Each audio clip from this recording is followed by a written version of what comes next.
بسم اللہ الرحمن الرحیم۔ شروع اللہ کے نام سے جو بڑا مہربان نہایت رحم کرنے والا ہے۔ آپ کو کیا لگتا ہے آپ کے مرنے کے بعد آپ کے رشتہ دار، آپ کے دوست، آپ کی اولاد، آپ کے بہن بھائی قرآن پڑھ پڑھ کے آپ کو بخشوا لیں گے؟ یہ اولادیں آپ کے لیے قرآن پڑھیں گی جو آج آپ کے کہنے پر نماز پڑھنے نہیں اٹھتی۔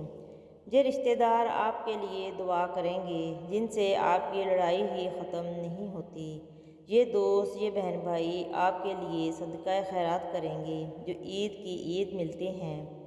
اے بھولے انسان، خلوص کے زمانے گزر گئے، افراتفری کا دور ہے۔ یہاں لوگ زندوں کو بھولے بیٹھے ہیں، مرنے کے بعد کون یاد رکھے گا؟ اپنی آخرت کی فکر خود کریں، اپنے لیے قرآن خود پڑھیں، یہی عقل مندی ہے، اور اپنے ہاتھ سے صدقہ خیرات کر کے رخصت ہوں۔ رسول اللہ صلی اللہ علیہ وآلہ وسلم نے فرمایا، جب مجھے معراج کرائی گئی تو میرا گزر ایک ایسی قوم پر ہوا جن کے ناخن تانبے کے تھے، جو اپنے چہرے اور سینوں کو چھیل رہے تھے۔ میں نے پوچھا، اے جبرائیل، یہ لوگ کون ہیں؟ انہوں نے کہا، یہ وہ ہیں جو دوسروں لوگوں کا گوشت کھاتے یعنی غیبتیں کرتے اور ان کی عزتوں سے کھیلتے ہیں۔ کبھی کبھی اللہ تعالیٰ ایسی خواہشات میں ہمارا دل لگا دیتا ہے جنہیں ملنا ہمارے نصیب میں نہیں لکھا ہوتا۔ کیوں جب نصیب میں نہیں ہوتا تو دل کیوں ایسی خواہشات میں لگتا ہے؟ کیوں اس چیز کو ہم سے اتنے فاصلے پر رکھ دیتا ہے کہ جتنا اسے پانے کی دعائیں کرتے ہیں وہ اتنی ہی دور لگتی محسوس ہوتی ہیں؟ کیونکہ اللہ تعالیٰ تمہیں اس مقام تک لانا چاہتا ہے جہاں صرف اس کے محبوب بندے ہوتے ہیں۔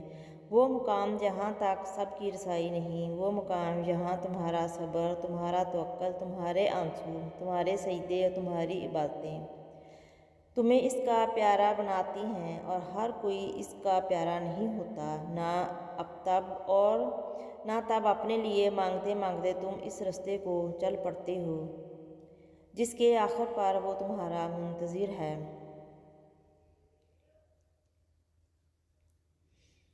قرآن تو جگہ جگہ تسلی دے رہا ہے کہ نا امید نہ ہو، کمزور نہ پڑو، اور یقین رکھو تمہارا رب تمہارے ساتھ ہے، دیکھنا وہ بہت جلد سب ٹھیک کر دے گا۔ بہت سے پرہیزگار نظر آنے والے لوگ بھی غیبت کو سنتے ہیں۔ غیبت کی تباہ کاریاں۔ غیبت انسان کے ایمان کو ختم کر دیتی ہے، برے خاتمے کا سبب بنتی ہے، دعا قبول نہیں ہوتی، نماز روزے کی روحانیت چلی جاتی ہے، نیکیوں کو جلا دیتی ہے۔ غیبت زنا سے زیادہ بری ہے۔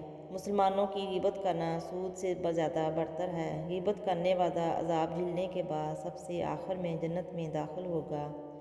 تمہارا رب جانتا ہے اب تم صبر کرتے کرتے تھکنے لگی ہو، مگر وہ تمہیں بے حساب نوازنا چاہتا ہے۔ سمجھ لو کچھ ہی دوری ہے، تم منزل کے پاس بھی ہو۔ نایاب شے لینے کے لیے وقت درکار ہوتا ہے، صبر کے ساتھ ساتھ شکر کو بھی اپنائے رکھو، وعدے کا وقت قریب آ گیا ہے۔ یا اللہ، اس فتنوں کے دور سے ہمیں اور ہماری اولادوں کو مال، جان، دجال، عذاب قبر اور دور جدید کے تمام نت نئے فتنوں سے محفوظ فرما۔ آمین یا اللہ۔ یہ وقت آزمائش کا ہے، تمہاری آنکھیں راتوں کو گیلی ہوں گی، دل ہزار بار ٹوٹے گا، صبر آزمایا جائے گا، امتحان میں ڈالا جائے گا، لیکن یہ وقت بھی گزر جائے گا۔ ہر مشکل کے ساتھ آسانی ہے، تو یہ مشکل بس تھوڑی ہی باقی رہ گئی ہے۔ پیارے دنوں کا انتظار بس ختم ہی ہونے والا ہے، یہاں اللہ ہوگا تمہارے ساتھ، تمہارا ساتھی۔ جب انسان حقیقت کا یقین پا لیتا ہے تو بے یقینی کی کیفیت سے نکل آتا ہے۔ انسان اور اس کی روح کو کوئی چیز اتنا فائدہ اور ایسی خوشی نہیں دے سکتی جتنا یقین دیتا ہے۔ جب انسان یقین کھو دیتا ہے تو وہ سب کچھ کھو دیتا ہے۔ جس وقت انسان شک میں مبتلا ہونے لگتا ہے، اسی لمحے سب کچھ برباد کرنے لگتا ہے۔ اللہ نے بندے سے صرف یقین مانگا ہے۔ یقین کریں اللہ آپ کو ہارنے نہیں دے گا، یقین کریں اللہ آپ کو گرنے نہیں دے گا، یقین کریں اللہ آپ کا صبر ضائع نہیں کرے گا، یقین کریں اللہ آپ کی زندگی بدل دے گا۔ یقین کریں اللہ آپ کا ہر زخم بھر دے گا۔ یقین کریں اللہ آپ کو سنتا ہے۔ یقین کریں اللہ آپ کو تھما لے گا، سنبھال لے گا۔ تم گھبراتے کیوں ہو مقدر کے فیصلوں پر؟ کیا تم نہیں جانتے تمہارا رب غفور رحیم ہے؟ اگر وہ رات کو دن اور دن کو رات کرنے پر قادر ہے تو کیا وہ تمہاری تڑپ دیکھ کر تقدیر کے فیصلے نہیں بدل سکتا؟ وہ کبھی تم سے غافل نہیں ہوتا اور نہ ہی تمہاری چاہت سے انکار کرتا ہے۔ وہ تو بس